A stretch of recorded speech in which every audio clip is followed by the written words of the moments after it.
Hi everyone, I'm Bianca. Welcome to my channel. I'm super excited to have you guys here and I'm very excited to be sharing my content with you guys. Today I'm going to talk about shyness, what it really means to be shy, what contributes to shyness. I will also talk about some of my own experiences around shyness and what I was able to do to grow in this area. And so hopefully you find this helpful and let's get started. Now, I do want to mention that the reason why I made this video is because I know firsthand how difficult it can be to be shy, okay?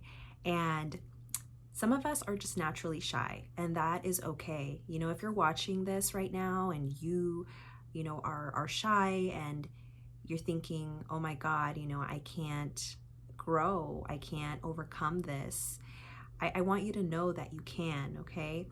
Sometimes people are just naturally shy, and that's okay. I think, for me, I was naturally shy, but over time, it only got worse.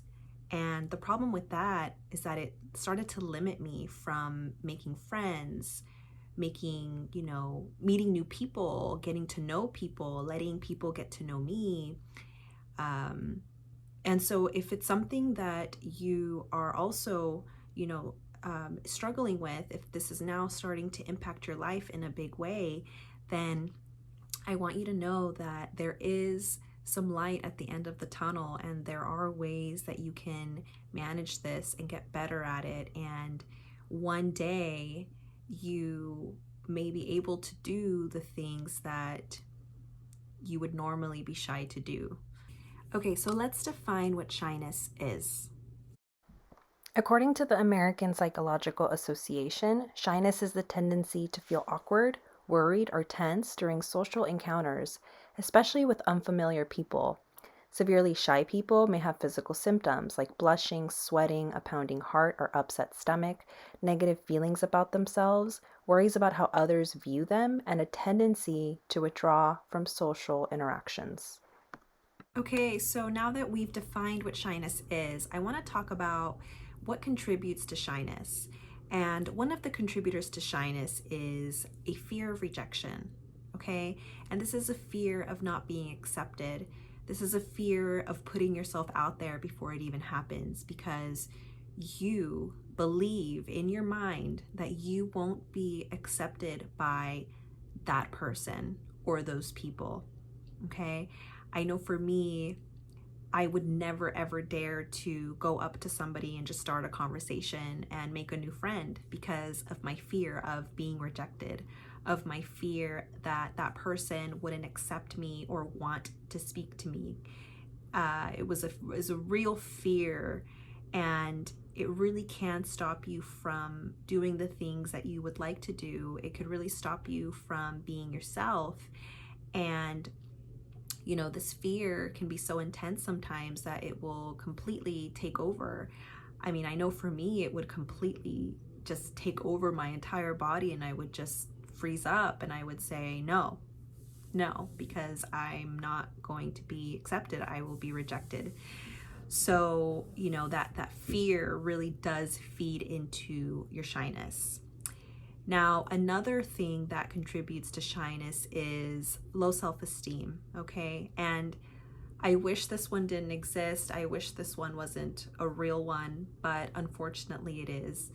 And with low self-esteem, I mean, you're not necessarily 100% loving yourself, okay? You're not accepting yourself. You're not giving yourself a break and telling yourself that you are enough, that you are worthy, that you are valuable. So when you don't feel good about yourself, you really believe that other people won't feel good about you either. And I know this firsthand because that's exactly how I would feel. Like if I don't feel good about myself, that's gonna project, or that person I felt wasn't going to like me, either. So it's a tricky one, and I'll do a separate video just around low self-esteem because it's such a huge topic. But the good thing is that you do matter, you are worthy, and you are valuable, and you deserve love, and you need to know that, okay? You need to know that. Okay, so the third thing that contributes to shyness is a fear of what others may think of you. And I know this one sounds similar to that fear of rejection, but this one is more about once you've actually done something, okay? So that fear of rejection was that fear of even attempting to do anything, attempting to even speak to somebody. The fear of what others may think comes after you've interacted with somebody. So it's the fear of, what do they think about me in this moment? And I know firsthand that when I would have a conversation with somebody, or at least try to have a conversation with somebody, I had a hard time shutting my brain off. And all I could think about was, oh my God, what do they think of me? Oh my God, they probably think the worst of me. Everything that I thought about myself, I thought that those people or that person was thinking the same exact thing. And it's a real fear, you guys. And it's so, now that I look back, I realize how not grounded of a, it's just not a grounded thought. It's just stuff that we really do believe in our minds, but it's not a real thought, okay? It's not based on facts. And so, that fear of what others think, you have to just tell yourself, like, it doesn't matter what people think. And I told myself, what matters is that I'm having a conversation with somebody, and the point of this is to listen intently. The point of this is to engage with that person and not think about myself so much, like I wouldn't listen to them intently because I was just worried about what they thought of me. Okay, so another contributor to shyness is embarrassment, okay? And embarrassment, it can be about something maybe physical about yourself, or maybe something that you're going through at the moment, or maybe you're just embarrassed to speak, you're embarrassed to put yourself out there, you're embarrassed. Sometimes you can even be embarrassed by the fact that you're shy. I know for me that that was a thing. I would react shy. I would be shy, and I knew that I was being shy, and so I would feel embarrassed about that. And you could visibly tell that I was embarrassed, or I guess you could tell that I was shy about it. But it's really about not feeling secure. You're embarrassed by something about yourself. You're embarrassed to just be yourself. And it's different for everybody, but this is definitely one that can contribute to shyness. And the last contributor to shyness that I will share with you guys in this video is a personality characteristic. And this is basically what I mentioned earlier in the video, is that some of us are just naturally shy, and that's totally okay. I know I was shy at a very young age, so it would make sense that it was a part of just my personality, but it's not okay when it starts to limit you from doing the things that you want and limit you from being your true self. The good thing about this one is that you can definitely learn the skills to improve this and grow in this area, and you don't have to permanently let it affect your life. So now I would like to share the ways in which I was shy, okay? So you're probably thinking, okay, well, great, Bianca, you were shy, but how exactly were you shy? And I was so shy that I couldn't carry a conversation with people and even get too deep with people. I was very guarded, okay? My shyness would limit me from opening up. It would limit me from letting people in. It would limit me from truly expanding a conversation. And it was very difficult for me. It got to a point where I didn't even want to speak to somebody. And this hit a lot when it was somebody that I didn't necessarily know. Once you feel comfortable with certain people, your shyness kind of tends to lessen. And so, and that, I mean, at least that was the case for me. You know, if I knew people, if I knew who I was speaking to, I wouldn't feel as shy. But when it was somebody new, or just somebody that, you know, maybe I did know, but didn't interact with that much, the shyness would really creep in.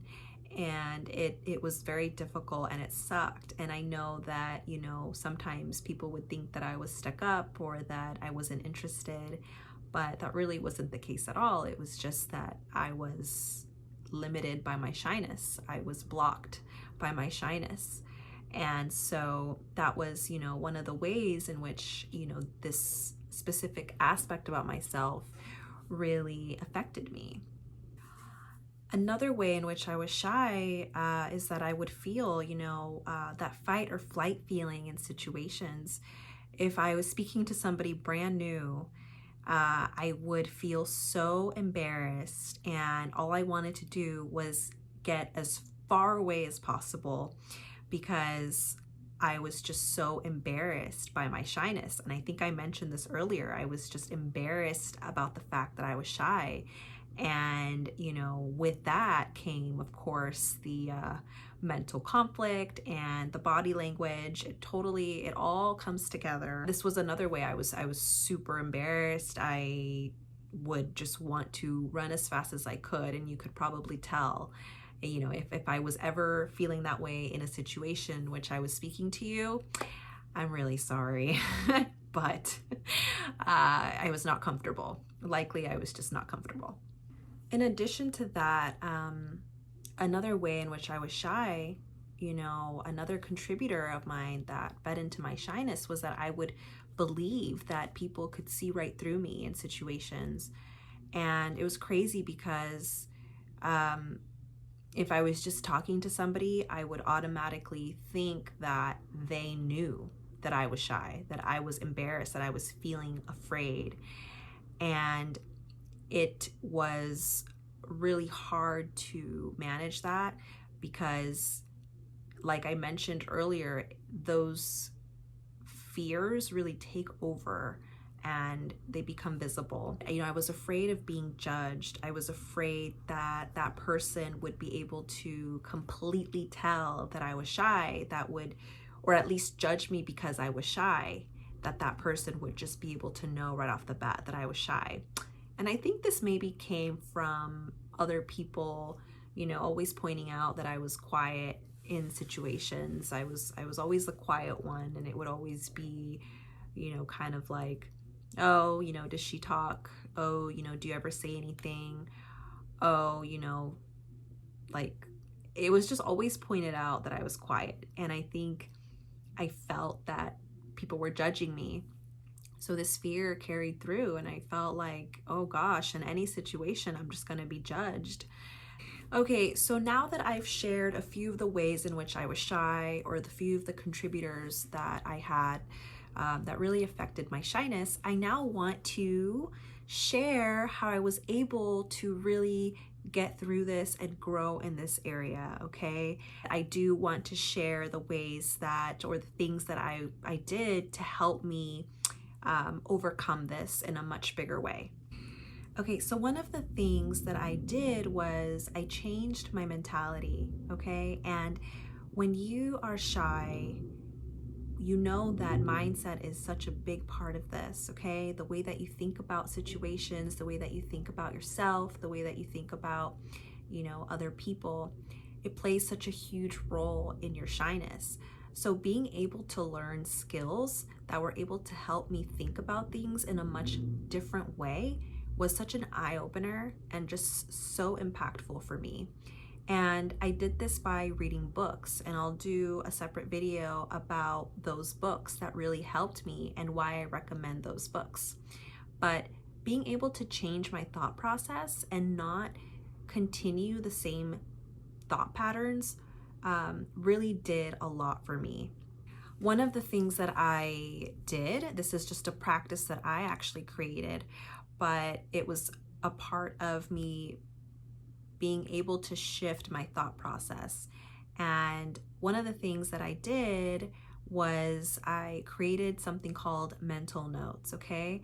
And mental notes are basically, reminders that you tell yourself, that are meant to encourage you and make you feel secure in situations where you would normally be shy. Okay, so for me, one of my mental notes was that I was valuable and that the person I was speaking was just as valuable as me, and that, that whoever I was engaging with was an equal to me. Okay, and that I, you know, my opinion mattered just as much as their opinion mattered, and my voice mattered just as much as their voice mattered.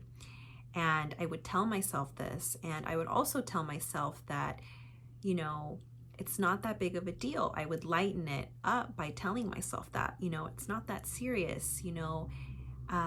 This person probably doesn't even think everything that you think. They're probably not thinking about anything that you're believing. And that was probably the case, but I would tell myself this because it would make me feel better, and it would work. It really would work. It would lessen my anxiety. It would lessen that fear that I had. And it really just helped me cope in those situations where I would normally present myself as shy. Okay, and another thing that I did was I stepped out of my comfort zone, okay? And this one is never easy to do. I'm sure that you feel the same way. It's never easy to do something that is out of your comfort zone. But in my case, I knew that it was something I had to do in order to prove myself wrong about my beliefs, about what I thought I would not be able to do. I knew that I had to do it. I had to step out of my comfort zone. An example was, public speaking, for instance. So me doing this video right now, there's no way that I would have done this, back in the day. There's no way I would have been able to put myself out there this way.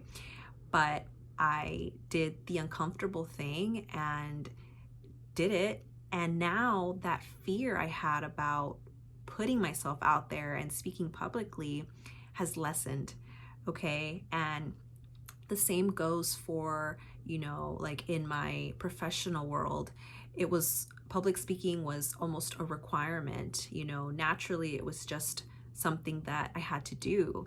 And yes, it was uncomfortable. Yes, I had anxiety. Yes, I wanted to run away as far as I could, but I didn't. And I'm so glad that I didn't, because if I hadn't done those things, I wouldn't have been able to grow. I wouldn't have been able to prove myself wrong. And now, all I want to do when I have a thought about myself that is limiting, where I tell myself that I can't do something, all I want to do now is prove myself wrong.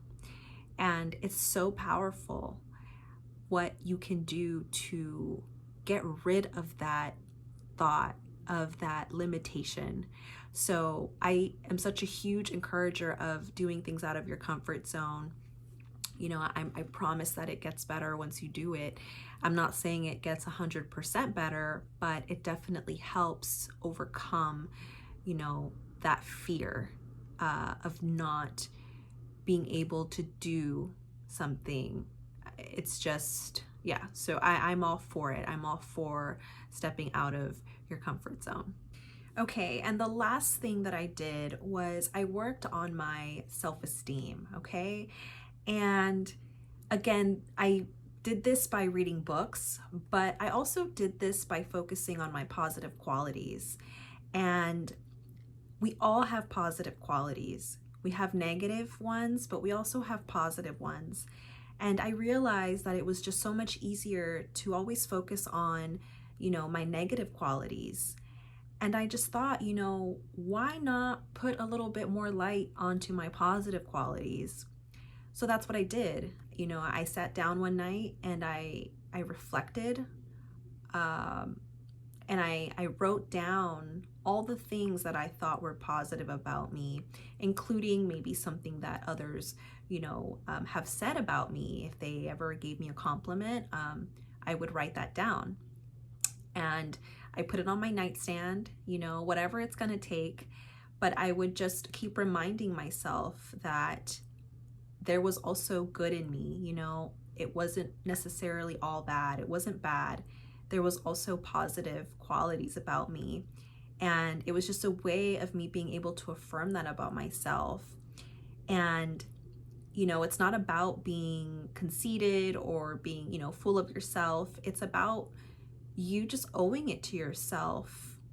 You owe it to yourself to compliment yourself, to be good to yourself. No one is going to do that for you. So you really have to step in and do that. Give yourself the credit where it's due. And that's really what I did. I put more focus on the positive things about me and just decided that, if there was anything negative, I wasn't going to let that take over. And I was just going to accept. I accept, the not so favorable qualities about myself, but I also accept the favorable qualities about me. So anyway, this is also, such a huge topic, and I'll do a separate video just around self-esteem, but that's definitely one of the ways that I was able to really push myself and help myself in that area. Okay, and with all of that said, I just want to thank you guys so much for listening. I hope that you found this video relatable and encouraging, and let me know what you thought in the comments. It means a lot to hear your feedback. And once again, thank you guys so much, and I want to leave with this note.